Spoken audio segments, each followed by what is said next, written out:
पूछो ज़माने से कि क्या हमारी कहानी है, हमारी पहचान तो यही है कि हम एक हिंदुस्तानी है। नमस्कार दोस्तों, સૌ લોકોને મારા પ્રણામ।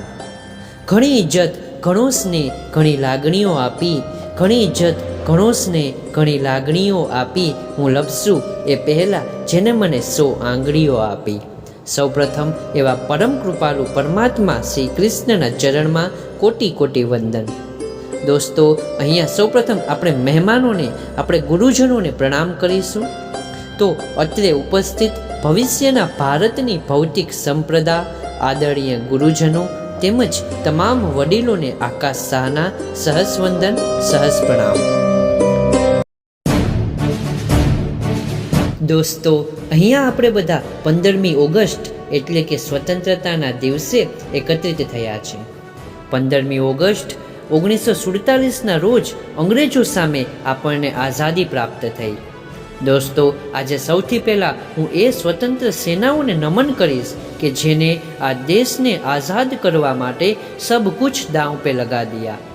તે દિવસે મહાત્મા ગાંધી, વીર ભગતસિંહ, નેતાજી સુભાષચંદ્ર બોઝ, ચંદ્રશેખર આઝાદ, સરદાર વલ્લભભાઈ પટેલ, રાની લક્ષ્મીબાઈ, લાલા લાજપતરાય, ખુદીરામ બોઝ, મંગલ પાંડે અને તેની સાથે જોડાયેલા અને સંકળાયેલા એવા દરેક મહાન સ્વતંત્ર સેનાઓનો ત્યાગ, તપસ્યા અને બલિદાનની મને યાદ અપાવે છે। આપણી આ 21મી સદી એ જ્ઞાનની સદી છે, 21મી સદી એ વિજ્ઞાનની સદી છે। પણ સાથે એવું નથી લાગતું કે આ 21મી સદીને થોડીક જાગૃતતાની સદી પણ થવું જોઈએ? આજે જ્યારે આ વિશ્વ પવન પંથાની વેગે દોડી રહ્યું છે, ત્યારે એ ઝડપને, એ વેગને આપણે ઝીલી નથી શકતા। આપણે સમય સાથે યોગ્ય પરિવર્તન સાંધી નથી શકતા। નો ડાઉટ આપણા દેશ પાસે સૌથી મોટું યુવા ધન છે અને એ યુવા ધન પાસે ઘણું બધું નોલેજ પણ છે, ઘણું બધું જ્ઞાન પણ છે। પણ એ નોલેજને એ ક્યાં, કઈ જગ્યાએ અને કેવી રીતે ઉપયોગ કરવો, બસ જો આજ આવડી જાય ને તો આપણો ભારત દેશ જે છે એના કરતાં પણ વધુ ઊંચું સ્થાન ધરાવે। તમને એક શ્રેષ્ઠમાં શ્રેષ્ઠ દ્રષ્ટાંત આપું છું કે વિદેશી પ્રજાની વિચારસરણી અને આપણી વિચારસરણી કેવી પ્રકારની હોય।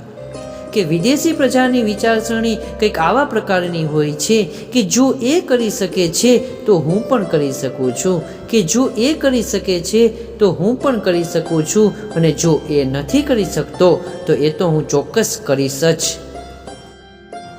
અને એની સામે આપણી વિચારસરણી કંઈક આવા પ્રકારની છે કે જો એ કરી શકે છે તો એને કરવા દેવું ને, કે જો એ કરી શકે છે તો એને કરવા દેવું ને, પણ જો એ નથી કરી શકતા તો હું કંઈ થોડોક બિલ ગેટ્સ છું, બરાબર ને દોસ્તો? બસ આ જ વિચારસરણી છે આપણી। ક્યારેક તો જુઓ, એ વિચાર બદલીને કંઈક નવું જોશો તો કંઈક નવું થશે, કંઈક નવું વિચારશો તો કંઈક નવું બદલશે। આપણા મગજમાં રહેલી ખોટી માનસિકતા અને ખોટી વૃત્તિ એ માણસને સૌથી વધુ દુઃખી કરે છે। સાહેબ, તમારે કંઈક દેશ માટે કંઈક કરવું જ હોય તો તમારી પહેલાં ખોટી વૃત્તિને બદલજો, ખોટી માનસિકતાને બદલજો।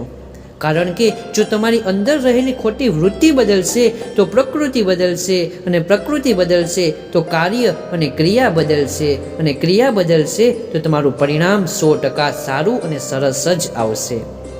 બસ, અને આ જ પરિણામથી આ દેશનો વિકાસ બદલશે। કારણ કે પરિણામથી જ આ દેશને મળે છે એક શ્રેષ્ઠ પ્રજાશક્તિ। આજે આ મંચ પર થયેલી વાતો પરથી જો તમારા હૃદયમાં એક નાનો એવો પણ ઝબકારો થઈ ગયો ને દોસ્તો, તો 100% આપણા દેશનું સ્થાન વિશ્વમાં મોખરું મેળવી શકે છે। સાહેબ, હું મારી સ્પીચને હવે એન્ડ તરફ લઈ જાઉં છું કે ભારત કોઈ ભૂમિ કા ટુકડા નહીં है, एक जीता जागता राष्ट्र पुरुष है। अटल जी ने कहा था कि एक वंदन की धरती है, ये एक अभिनंदन की धरती है, ये अर्पण की भूमि है, ये तर्पण की भूमि है, इसकी नदी नदी हमारे लिए गंगा है और इसका कण कण हमारे लिए शंकर है। हम जिएंगे तो इस भारत के लिए और मरेंगे तो भी इस भारत के लिए, और मरने के बाद भी गंगा जल में बहती हुई हमारी अस्थियों को कोई कान लगाकर सुनेगा तो एक ही आवाज आएगी, भारत माता की जय। ભારત માતા કી જય. ભારત માતા કી જય. દોસ્તો, જો તમને આ વિડીયો ગમ્યો હોય તો કોમેન્ટમાં ભારત માતા કી જય લખી અને તમારા મિત્રો સુધી જરૂર શેર કરજો. અને હા, વિડીયો લાઈક કરજો અને સબસ્ક્રાઈબ જરૂર કરજો, જેથી તમને વિડીયો જોઈ શકો છો સૌથી પહેલાં. ભારત માતા કી જય.